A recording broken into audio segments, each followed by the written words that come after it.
নমস্কার, আমি চৈতালি আর আপনারা শুনছেন আলোর গল্পের আসর। আলোর গল্পের আসরে আজকে ছোটদের জন্য একটি মজার গল্প আছে।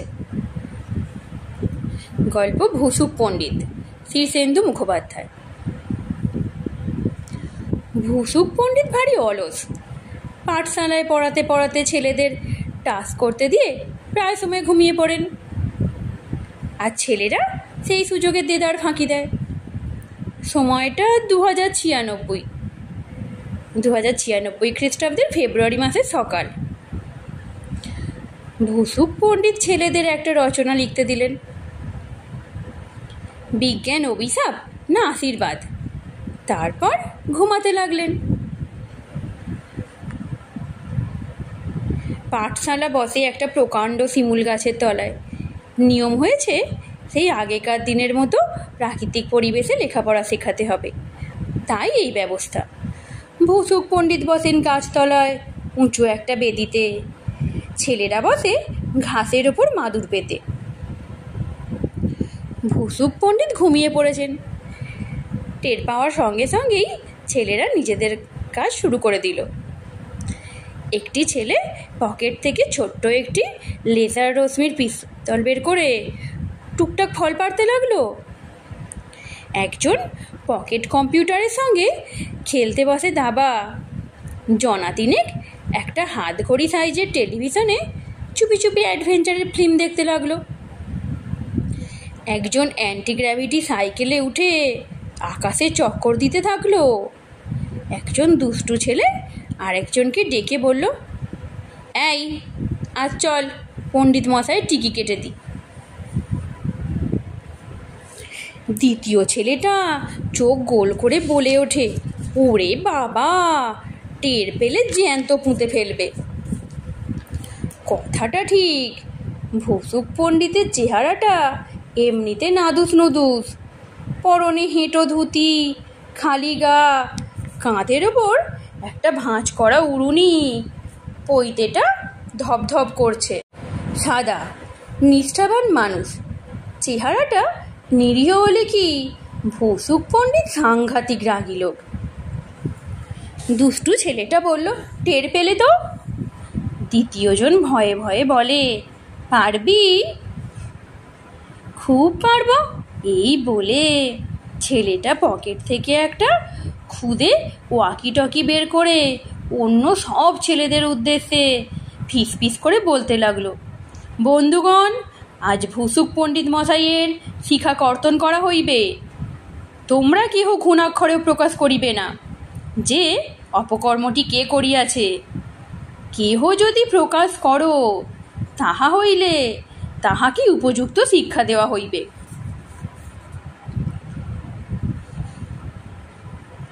অন্য সব ছেলেরা তাদের গলার কাছে বাঁধা ট্রান্স রিসিভার যন্ত্রে ঘোষণাটা শুনতে পেয়ে ভারী উত্তেজিত হয়ে উঠল, কিন্তু কোনো শব্দ করল না।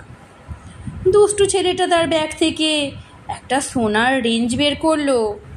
যন্ত্রটা দিয়ে ইচ্ছে মতো নানা রকম শব্দ বের করা যায়। মাইক্রোফিল্মের মতো এর ভিতরে আছে একটা pre recorded micro cassette recorder. ছেলেটা একটা বোতাম টিপে যন্ত্রটা চালু করলো। তারপর একটা পিস্তলের নলের মতো ব্যারেল লাগিয়ে সেটা তাক করলো ভুসুক পণ্ডিত মশাইয়ের দিকে।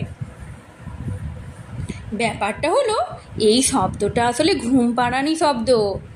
যার দিকে তাক করে শব্দটা নিক্ষেপ করা হবে, সে ছাড়া আর কেউ তা শুনতে পাবে না। অবশ্য কানে শোনার শব্দ এটা নয়, এটা হলো এক ধরনের কাঁপন বা ভাইব্রেশন, যা 8 মিনিটের মধ্যে যে কোনো লোককে গভীর ঘুমে আচ্ছন্ন করে ফেলতে পারে। দুষ্টু ছেলেটা পুরো 1 মিনিট শব্দ চালালো। তারপর আস্তে আস্তে উঠল। প্রত্যেকে দুরু দুরু বুকে দুঃসাহসী ছেলেটার দিকে এগিয়ে গেল।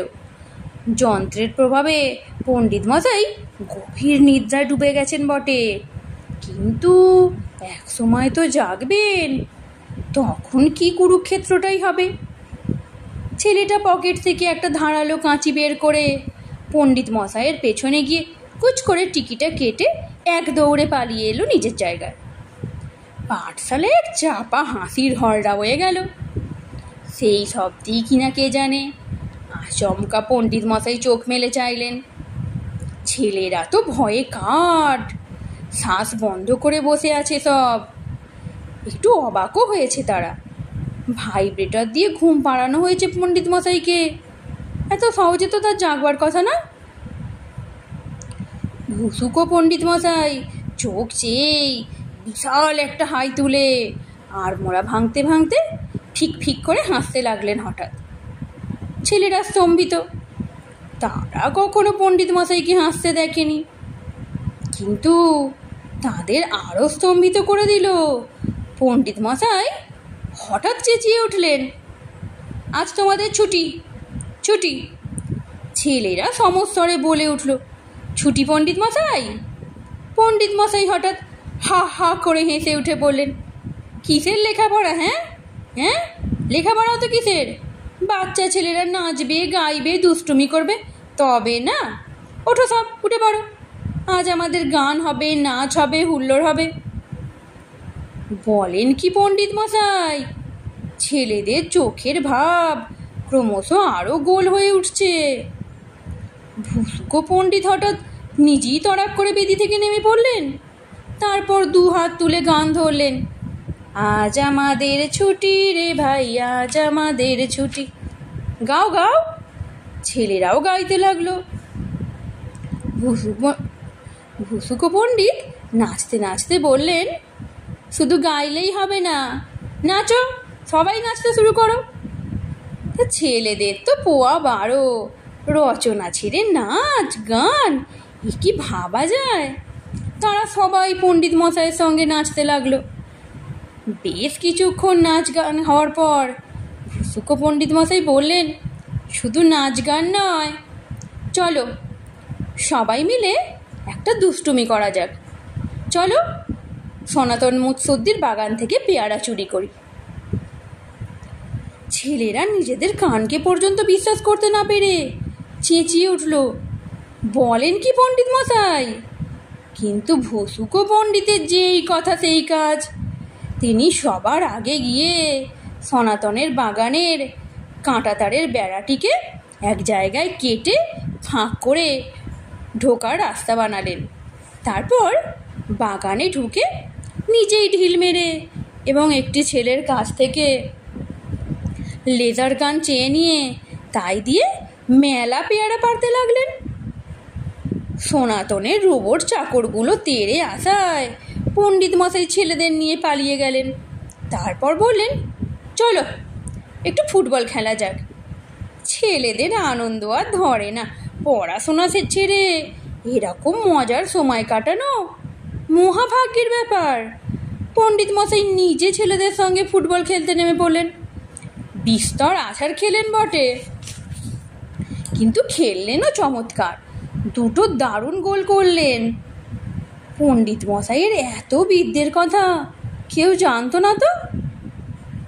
খেলার শেষে পণ্ডিত মশাই বললেন, ওহে চলো পুকুরে স্নান করতে নামি। ছেলেরা এই প্রস্তাবে হৈ হৈ করে উঠল। কাছে চমৎকার বাঁধানো পুকুর। পণ্ডিত মশাই ছেলেদের নিয়ে ঝাঁপিয়ে পড়লেন জলে। তুমুল আনন্দে সবাই স্নান করতে লাগলো। কিন্তু আচমকাই তাদের আনন্দের মধ্যে একটা বজ্র এসে পড়ল যেন। আকাশ থেকে একটা ছোট্ট নৌকোর সাইজের রকেট নেমে এলো। তা থেকে গম্ভীর চেহারার একজন লোক নেমে এসে ভুসুকো পণ্ডিত মশাইকে একটা ধমক দিয়ে বলল, শিগগির উঠে আসুন। ভুসুকো পণ্ডিত যেন একটু ভয় পেয়ে জল থেকে উঠলেন, সঙ্গে ছেলেরা। লোকটা ভুসুকো পণ্ডিত মশাইকে ভালো করে লক্ষ্য করলো, ঘুরে ফিরে দেখলো, তারপর ছেলেদের দিকে চেয়ে বলল, এর অ্যান্টেনাটা কে কেটে দিয়েছে? ছেলেরা মুখ চাওয়াচাই করতে থাকে। লোকটা বলল, দুষ্টু ছেলে, ছি। এই বলে সকলের চোখের সামনে লোকটা একটা স্ক্রুড্রাইভার দিয়ে পণ্ডিত মশাইয়ের মাথার খুলিটা ফাঁক করে ফেলল।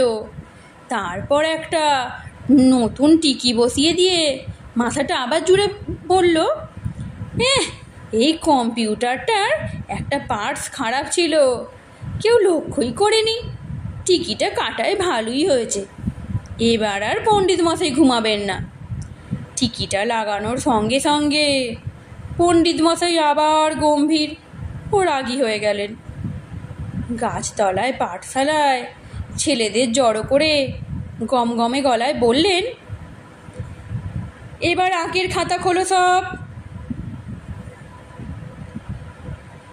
কারো এক্সারসাইজ 16-র 1 থেকে 10 নাম্বার করো, এক্সারসাইজ 16-র 1 থেকে 10 নাম্বার পর্যন্ত আঁকগুলো।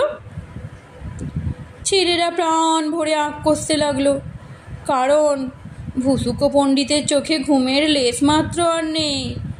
2 চোখ ভাঁটার মতো চারদিকে ঘুরছে।